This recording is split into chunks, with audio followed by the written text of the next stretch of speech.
For most of human history, being alone was rare. Not impossible, just rare. You woke up surrounded by family, you worked beside other people, you ate together, traveled together, slept near others. Even your thoughts were shaped by constant social presence. Today, for the first time in history, millions of people spend hours completely alone. No audience, no witnesses, no expectations, just themselves.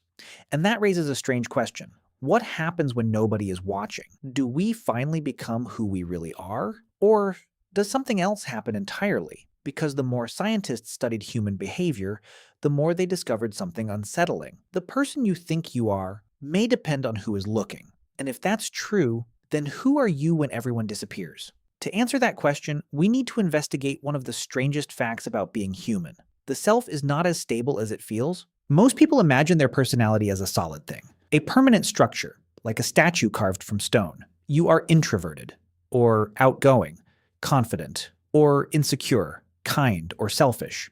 You have a personality. You carry it everywhere. At least that's how it feels. But decades of psychological research suggest something different. Human behavior changes dramatically depending on context.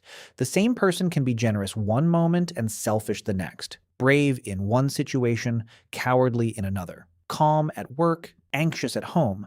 We like to believe there is a single version of ourselves beneath it all, but evidence suggests something stranger. There may be multiple versions, activated by different environments, different people, different expectations. In other words, the self might be less like a statue and more like a performance. That sounds uncomfortable because performances imply an audience, and audiences imply masks. But before we go further, we need to ask a bigger question. Why do humans change when they are observed? In the late 19th century, researchers began noticing a curious pattern. People often performed differently when others were present, sometimes better, sometimes worse. The simple presence of another person could alter behavior. Athletes ran faster, workers became more productive. Students approached tasks differently. The phenomenon became known as social facilitation. And over time, scientists discovered something remarkable. Being watched doesn't just change what we do, it changes how we think. Your brain constantly monitors social evaluation, even when nobody says anything, even when nobody acts. Just knowing another person is present can trigger changes in attention, decision-making, and self-awareness. Why? Because for most of human history, social judgment wasn't merely uncomfortable. It was survival. Humans evolved in small groups. Being accepted meant protection, food, relationships, resources. Being rejected could be catastrophic. The brain learned a simple lesson. Other people matter, a lot. And so an invisible audience became embedded inside us. But here's where things get strange. The audience doesn't always leave when people do. Imagine sitting alone in a room, no one nearby, no cameras, no consequences. Nobody will ever know what you do. What happens next? Most people assume they become completely free, yet many studies suggest otherwise. People continue following social norms, continue censoring thoughts, continue behaving as though someone might be watching. Why? Because over time, external observers become internal observers. Society moves inside the mind. The psychologist Charles Horton Cooley described this with a concept known as the looking glass self. According to the theory, we build our identities by imagining how others see us. We observe ourselves through imagined eyes. Not actual eyes, imagined ones. And eventually, those imagined observers become permanent residents.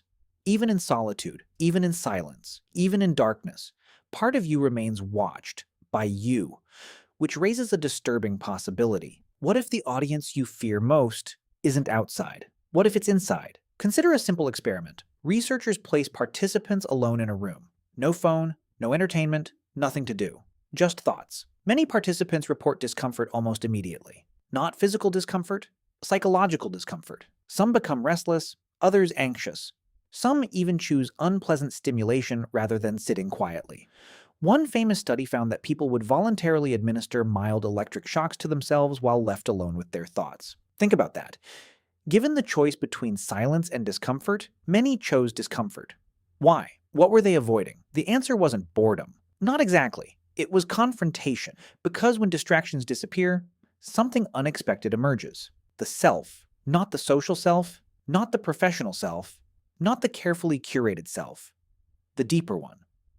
And meeting that self can be unsettling, because beneath our routines lies an uncomfortable truth. Most of us spend very little time alone with our own minds. This creates a paradox. We spend our lives trying to understand ourselves, yet many of us rarely stop long enough to listen. Ancient philosophers noticed this long before modern psychology existed. Socrates famously argued that the unexamined life is not worth living. Buddhist traditions spent thousands of years exploring the mind through silence.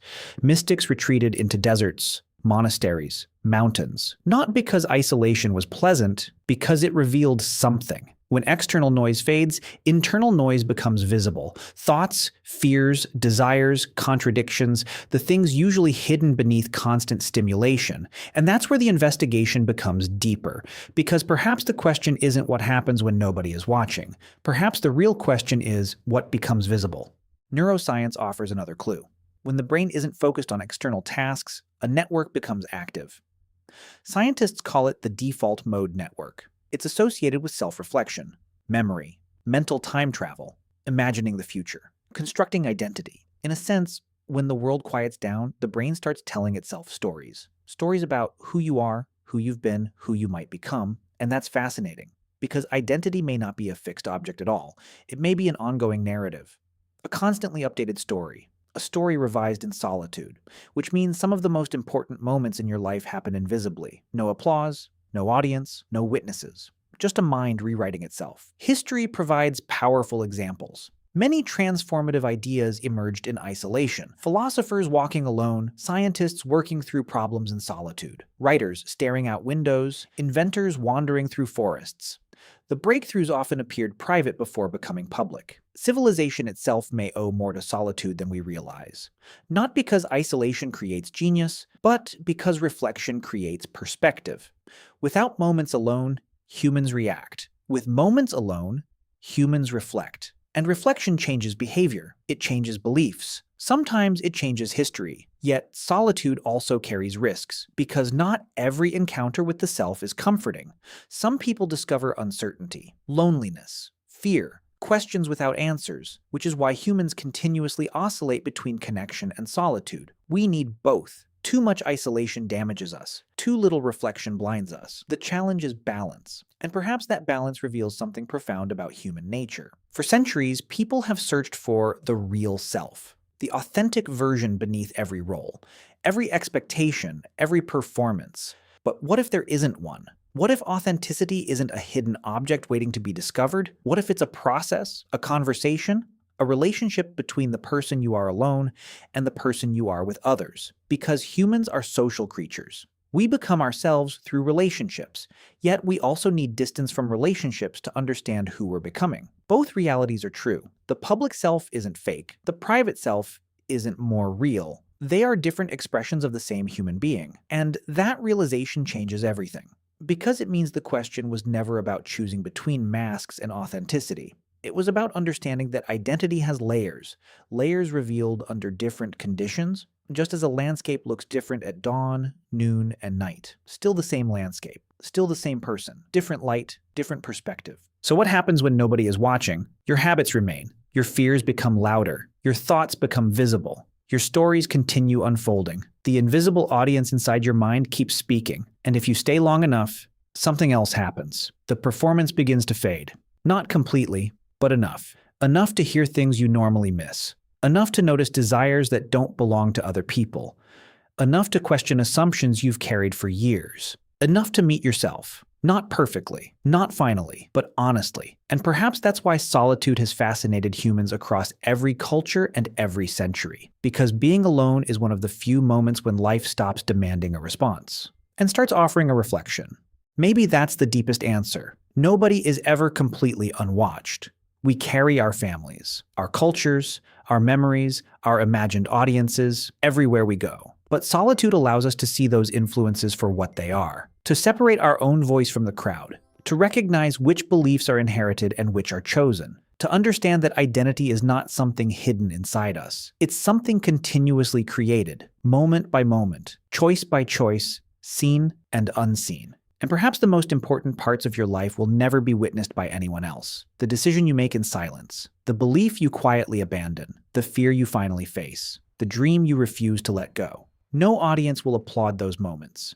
History won't record them. The world may never know they happened, but they shape everything that follows, because the person you become in private eventually becomes the person the world meets in public. And maybe that's the real mystery. When nobody is watching, you are not disappearing. You are being revealed. And the conversations you have with yourself in the quiet may be the ones that define your entire life.